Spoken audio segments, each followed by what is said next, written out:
Now, I'm an outsider, but I didn't really see some of the old ideas of everybody against Iowa. I didn't really see any of that this time. You know, there's been an evolution over the years that we realize in agriculture, and especially in the corn world, we're a small group. And so the competition that might have been there 25 or 30 years ago, that's really non-existent. We realize that we have to work together, and you're seeing that on the floor. You're seeing that behind the scenes when people are getting together looking for solutions that can work for various states and tweaking language, if you will, in our resolutions so that when we go to Congress and we go to DC, that we're actually presenting something and we can say, as a corn industry, we are very united behind this. Right. Do you have some concerns about being this flexible, this far ahead of the next farm bill on what programs could be defunded, what things could be eliminated, and you don't get a chance to redirect this money going into the next farm legislation? I think that our delegate body here, and the Iowans included that have been a part of this process, are being very realistic about what we think is possible in DC. I think flexibility is going to be the key. One of the most important things we would like to communicate to folks is this.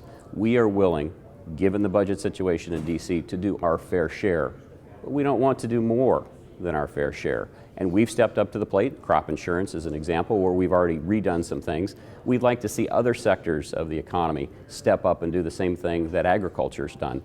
We know that agriculture is moving this country forward. We're the only sector that has a trade surplus.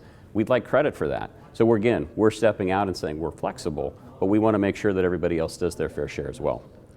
How much does the higher prices give these farmers more bravery or more belief that they can get their price from the marketplace and not have to worry about government payments in the future?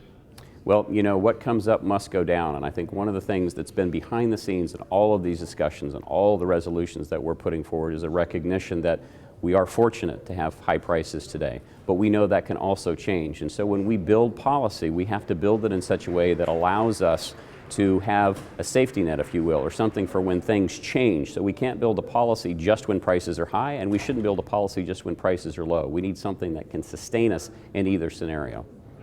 Is there anything I'm missing here as far as things that you think were significant at this Commodity Classic or about your corn growers of Iowa or this national corn grower meeting?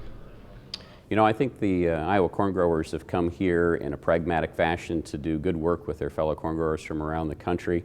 This session has proven that when you work hard to find and listen to other people's opinions, the differences, and also find the things that are similar, and when you come together and work that, you can actually come out with a product that's far better than what we would have been able to do on our own.